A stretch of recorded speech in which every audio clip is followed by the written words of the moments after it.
আগামীকাল চেন্নাইতে মুসলিম পার্সোনাল ল বোর্ডের একটা বিশাল সমাবেশ, বিশাল সমাবেশ। একটা দিন দুটো দিন বাদ দিয়ে এক একটা রাজ্যে বড় বড় সভা চলছে। আমি আপনাদের জিজ্ঞাসা করি, তাহলে 5ই মেয়ের জন্য মুসলিম পার্সোনাল ল বোর্ড অপেক্ষা করলো না কেন? যে বলছে আমি মুসলিম পার্সোনাল ল বোর্ডের সদস্য, 5ই মে পর্যন্ত অপেক্ষা করো, তো মুসলিম পার্সোনাল ল বোর্ডের কেন্দ্রীয় নেতৃত্ব অন্যান্য রাজ্যে সভা করছে কি করে? জবাব চাইবো না, জিজ্ঞাসা করবো না? এটা অপরাধ। আপনি দাবি করছেন আপনি মুসলিম পার্সোনাল ল বোর্ডের সদস্য, তারা ভারতবর্ষের প্রত্যেকটা রাজ্যে যে সভাগুলো হচ্ছে তার বিরোধ করেননি কেন? বাংলায় করলে বিরোধ করছে, অন্য জায়গায় চলবে, বাংলায় বলছেন না 5ই মে পর্যন্ত অপেক্ষা করো। তাহলে দিল্লিতে কেন বলেন? এরা কিছু কথা বুঝছেন না, বোঝেননি? এই কথাগুলো আমরা বললে জানি এক শ্রেণীর মানুষের কাছে আমরা খারাপ, কিন্তু এগুলো যদি আমকে আমরা না বলি, এই অন্যায়গুলো যদি তুলে না ধরাই, এই মানুষগুলোকে তো আরো দিন দিন বোকা বানিয়ে মানুষ খাবে।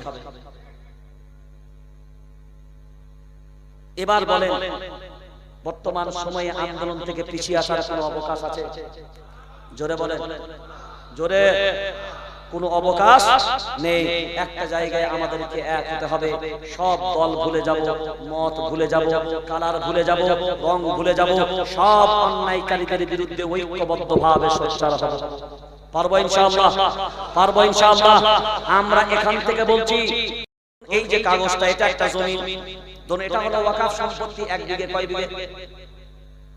মুখে বলেন, 1 বিঘে ওয়াকফ সম্পত্তি। এই কাগজটা, এর মাঝখানে এই মোবাইলটা ধরুন একটা মসজিদ, 4 শতক 4 কাঠা জায়গার উপরে মসজিদ, সব জায়গাগুলো চারিদিকে। এখন বলেন এই জায়গাগুলো কিসের জায়গা? ব্যক্তিগত না মসজিদের? জোরে বলেন, মসজিদের জায়গা। এই জায়গাটাই হলো ওয়াকফ, এই জায়গাটাই হলো, জোরে বলেন, ওয়াকফ। এর উপরে কি আছে? মসজিদ। সরকার বলেছে জায়গা নেব, সরকার বলেছে, জোরে বলেন, জায়গা নেব, ওয়াকফ সম্পত্তি নেব। এখন বলেন সরকার ওয়াকফ সম্পত্তি যখন নেবে, মসজিদ, মাদ্রাসা, এবার এটাকে মাদ্রাসা করেন। এবার ওয়াকফ সম্পত্তি টান মারবে, মাদ্রাসা, খানকা, মক্তব, দরগা, কবরস্থান সবই যাবে। আর যাক আর না যাক, পিছনে একটা আজুরা আসছে, বাস, পিছনে একটা আজুরা আসছে, কি বললাম? আজুরা বাস, যার নাম হলো UCC, uniform civil code. Uniform, uniform, আরে ইয়ার নাম বলো না, ইউনিফর্ম সিভিল কোড। এক দেশ এক আইন, কি বললাম? এক দেশ এক আইন। এই এক দেশ এক আইন যখন হবে, তখন মুসলমান ইজাব কবুল হবে না, মুসলমানের ইজাব কবুল হবে না। হ্যাঁ, প্রত্যেকটা পুরুষ মানুষ যারা বিয়ে করতে যাবে মাথায় টুকুর পরা লাগবে, আর প্রত্যেকটা মুসলিম মহিলা যারা হবে, ইজাবের মাধ্যমে হবে না অনুমতি, আর কবুলের মাধ্যমে গ্রহণ হবে না। মুসলমানদের বিবাহের জন্য শর্ত হলো ইজাব। যেটা আগে হয় ওটা ইজাব, আর যেটা পরে হয় ওটা কবুল। সেটা ছেলের ক্ষেত্রে হতে পারে, মেয়ের ক্ষেত্রে হতে পারে। আগেরটা হবে ইজাব, পরেরটা হবে কবুল। এইটা যেমন আপনার সিস্টেম আছে, এক দেশ এক আইন যখন হবে, এই সিস্টেম চলবে না। আপনাকেও 7 পাকে ঘুরতে হবে। মহিলা যারা হবে শাখা সিঁদুর পড়তে হবে। ইউনিফর্ম সিভিল কোডে এই আইনে আপনার জন্য লাগু হবে। এইটাও কিন্তু জেপিসিতে কেন্দ্রীয় সরকার পাঠিয়ে দিয়েছে। অনেক মানুষ বলছে, লজ্জা লাগে, বলছে 5ই মে সুপ্রিম কোর্ট ডিসিশন দেবে। কতদিন পর্যন্ত চুপ থাকতে হবে? আন্দোলন করা যাবে না। আমি আপনাকে জিজ্ঞাসা করি, তুমি কি করে জানলে বন্ধু 5ই মে ডিসিশনটা তোমার পক্ষেই যাবে?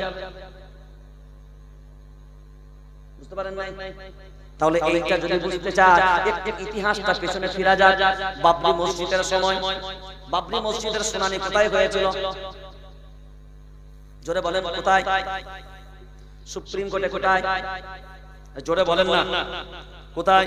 সুপ্রিম কোর্টে। এখন আমার দিকে তাকান, বাবরি মসজিদের সময় সুপ্রিম কোর্ট রায় দিল।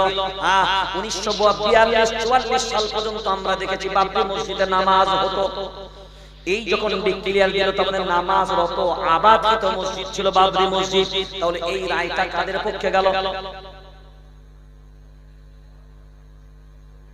জোরে বলেন না, কারা বসে আছে কাদের পক্ষে গেল?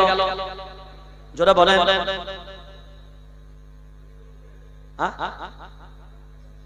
মুসলমানদের পক্ষে। কাদের পক্ষে? জোরে বলেন কাদের পক্ষে? দোয়া করব, আমি খুব ছিটা গরম ছেলে, শিকড় গজিয়ে গেছে কেন? মজা মারতে বসেছেন নাকি? কাদের পক্ষে গেল? এইগুলো কোথায় ছিল? এরা আবার বলে একা আন্দোলন করবো ডঙ্গল সাথে, বলে হুজুর আসুন আমরা একাই আন্দোলন করবো। এই জাতিকে চিনে নিয়েছি, এই জাতিকে না, আমি বাস্তব বলছি, প্রথমে বললাম গিলতেও পাচ্ছি না, ফেলতেও। কলকাতার মাটিতে একটা আন্দোলনে গেছি, সামনের সারিতে আমি দাঁড়িয়ে আছি, কারণ আল্লাহ ছোট্টবেলা থেকে আন্দোলনমুখী করেছে আমার মতো মানুষটাকে। তো পুলিশের টিয়ার সেল আর কাদানে গ্যাস চলছে। টিয়ার সেল বোঝেন তো? খেয়েছেন কোনোদিন? একদিন খেলে নানির নাম মনে পড়ে যাবে, একদিন খেলে নানির নাম মনে পড়ে। কাদানে গ্যাস খেয়েছেন কোনোদিন? খেয়েছেন? আন্দোলন করবে, আগে এগুলো খাবেন, তারপরে বলবেন আন্দোলনের মাটিতে নামবেন। তো পুলিশের কাঁদানে গ্যাস আর টিয়ার সেল যখন চলছে সামনের সারিতে, তো আমরা তো পিছনে তাকানোর কোনো সুযোগ নাই, সামনের দিকে গেছে, সামনের দিকে গেছে। তারপর আমার 20 মিনিট পর আমার মনে হলো যে এতক্ষণ যে লড়াই চলছে পুলিশের সাথে টিয়ার সেল আর কাঁদানে গ্যাস, তো নিশ্চয়ই এতগুলো জনগণ, হাজার হাজার হাজার হাজার জনগণ পিছনে, হ্যাঁ নিশ্চয়ই কত পালিয়েছে কিছু মানুষ, ঠিক কথায়। কিন্তু আমার দৃঢ় বিশ্বাস ছিল আমি যখন সামনে আছি আমার মুরিদগণ অন্তত আছে। যখন পিছন ফিরে তাকাচ্ছি তো আলহামদুলিল্লাহ একটা আল্লাহর ওয়ালাও নাই। কি বললাম? যখন পিছনে তাকিয়েছি একটা আল্লাহর বান্দা নেই। হ্যাঁ বললাম আমার হাতের মুরিদগুলো কোথায়? তারপরে যখন ঠান্ডা হয়ে গেছে তখন খুঁজছি, কেউ দেখি লরির তলায়, কেউ দেখি ছায়ার তলায়। বলে কি ব্যাপার? বলে যখন হুজুর চলছিল সব এসে জিলাপি খাচ্ছে। এই জাতি তো এদেরকে লড়াই করবেন। সে নূপুর শর্মার সময়, নাম বলছি না জায়গা, মিডিয়া চলছে, একটা মিছিল হবে, আমি গেলাম, ডাক দিল, চলে গেলাম। সবাই বললো হ্যাঁ হুজুর আপনার নেতৃত্ব হবে। আমি চলো ভাই নেতৃত্ব হবে, চলো। সামনে সেটা নেতৃত্ব দিয়ে যাচ্ছি। 100 থেকে 200 মিটার খালি গেছে, তখন এবার পিছন থেকে যারা আসছে আমাকে এই করো না, বুঝতে পারেন কি এই হুজুর কি এবার সরো না, মানে এবার তোরা সরে যায়, এবার আমরা রাস্তা সামলাই। সে আমি তো সামনে ছিলাম, ঠেলে ঠেলে ঠেলে ঠেলে আলহামদুলিল্লাহ পিছনে ছিলাম। মানে তখন আর সিদ্দিকুল্লাহকেও কি চিনতে পারে না। যখন দেখলাম যে গতি ভালো না, আমার তখন অনুভব হয়েছে যে সুজা যা অবস্থা, সামনেও যেতে পারবো না, ঠেকাতেও পারবো না, আটকাতেও পারবো না। কারণ এই জাতি এদের প্রতি বিশ্বাস ভরসা করাটা বড় কঠিন, কারণ এরা প্রকৃত নেতা মাননেওয়ালা নয়, কারণ এরা সবাই বুঝতে পারেন না। আজ বর্তমানে মুসলমানদের দশা এমন কেন? এই এতগুলো নেতা হওয়ার কারণে। বুঝতে পারেন না? ও নেতা যখন ডাকছে ওর অনুসারীরা ওর যাবে, এর অনুসারীরা এর যাবে। ও বলছে আমার নেতা ডাকা নাই, আমি কেন যাব?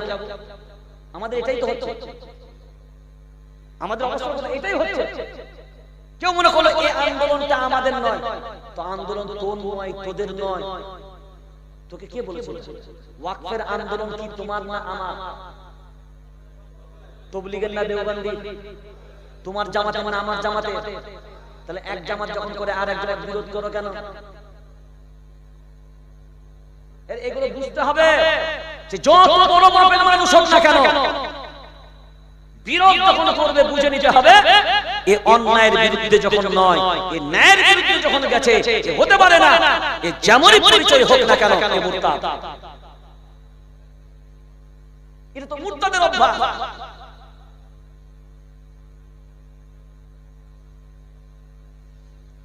চলেন ছিলাম কোথায়? জবাব দেবেন তো আমি আগে বলবো, আর নতুবা এখানে কি করব?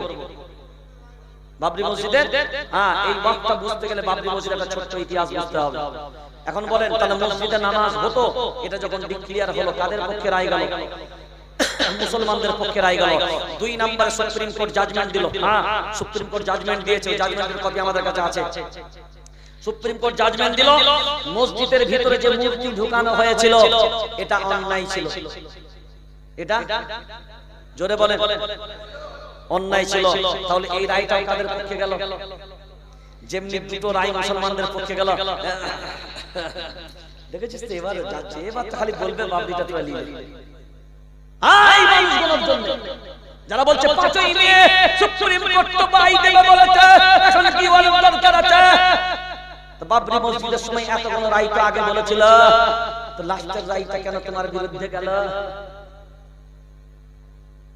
সুপ্রিম কোর্টে বাবরির সময়তেও তো তুমি অপেক্ষা করেছিলে। 2 নম্বর 3 নম্বরে জাজমেন্ট হলো 1992 সালে 6ই ডিসেম্বর যে বাবরি মসজিদ ভাঙা হয়েছিল এটা অপরাধ। ভাষাটা আমার বুঝবেন, অপরাধ।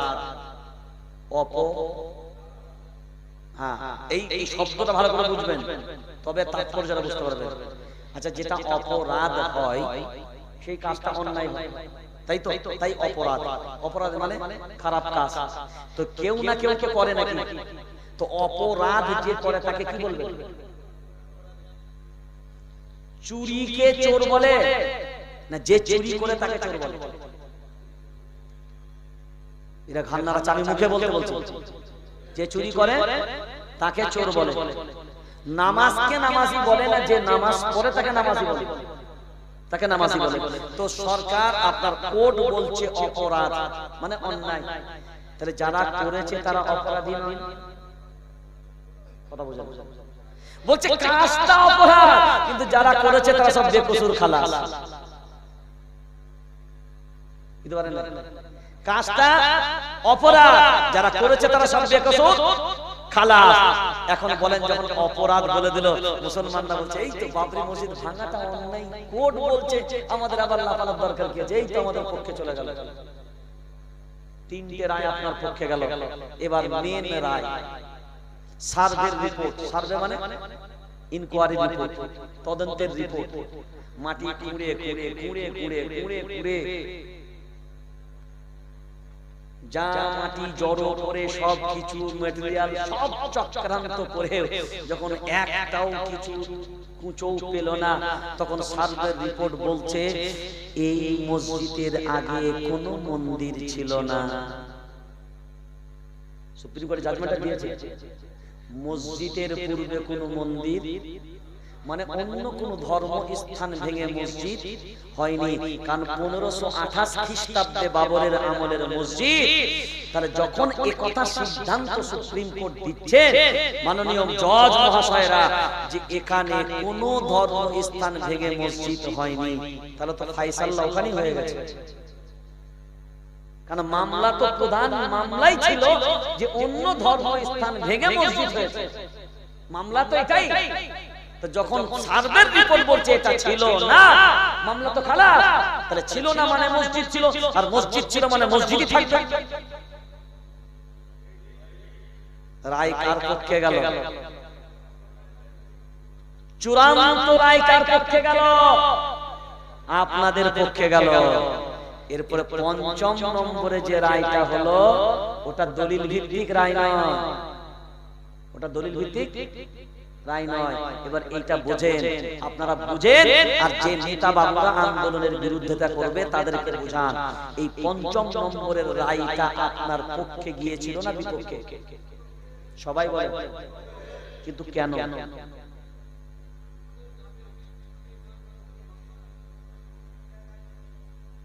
কেউ জানে না, কেউ জানে না।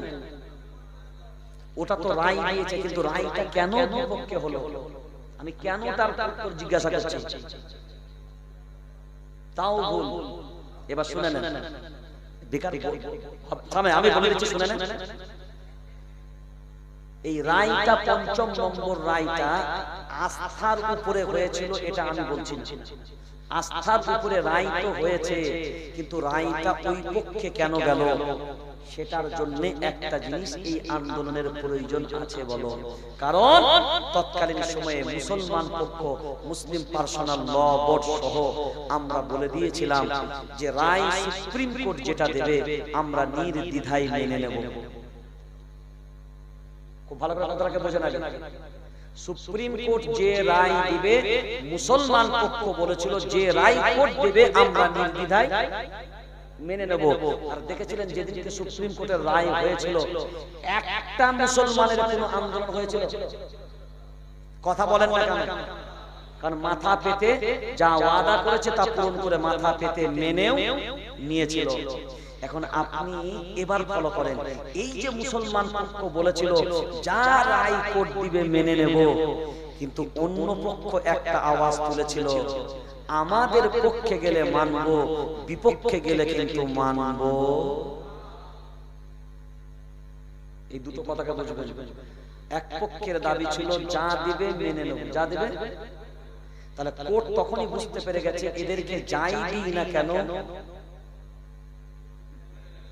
মেনে নেবে। কিন্তু কোর্টের কাছে ওই রিপোর্টটাও ছিল এক পক্ষ যাই দিই না কেন মেনে নেবে। এখন বলেন এই যে যা দিবে মেনে নেব, পাঁচটা রায় মেন রায় সবই আপনার পক্ষে গেল, তারপরে আস্থার উপরে দলিল বিহীন একটা রায় ওই পক্ষে কেন গেল? যে এরা বলেছিল যা দিবে তা মেনে নেব না। এই জন্য বাবরিতে যে ভুলটা জাতি করেছিল এই ওয়াকফ কালা কানুনে ওই ভুলটা করা যাবে না। যেমন আইনের পথে লড়াই চলবে, তেমনি রাস্তার পথে সংবিধান অনুযায়ী গণতান্ত্রিক অধিকারের লড়াইটাও বন্ধ করা যাবে। তাহলে যারা বলছে 5ই মের পর আন্দোলন করতে হবে, বড় রায়টা বিপক্ষে গেলে কি করবে? এবার আমি আপনাকে বলছি, এখন থেকেই সরকার কিন্তু হলফনামা দিয়ে দিয়েছে। পেয়েছেন আপনারা, শুনেছেন আপনারা। প্রথম হলফনামা দিয়ে কিন্তু সরকার বলে দিয়েছে সুপ্রিম কোর্টের অধিকার নাই পার্লামেন্টে পাস হওয়া কোনো আইনকে রদ করে দিতে পারে। এটা আগে থেকেই ঘোষণা করেছে উপরাষ্ট্রপতি। তিনি ঘোষণা করছে সুপ্রিম কোর্টের প্রধান জাজমেন্টের আপনার ক্ষমতা নাই, কারণ সে সুপ্রিম কোর্ট তার নিজের ক্ষমতা ছাড়িয়ে যাচ্ছে। মিডিয়া পেশ করেছে রিপোর্ট না, এটা আমাদের ব্যক্তিগত রিপোর্ট না, এটা মিডিয়ার রিপোর্ট। এখন চিন্তা করেন যে যখন সরকার থেকে এই কথা, সরকারের উঁচু লেভেল থেকে এই কথা, তারা আপনার কি মনে হয় রায় পজিটিভ?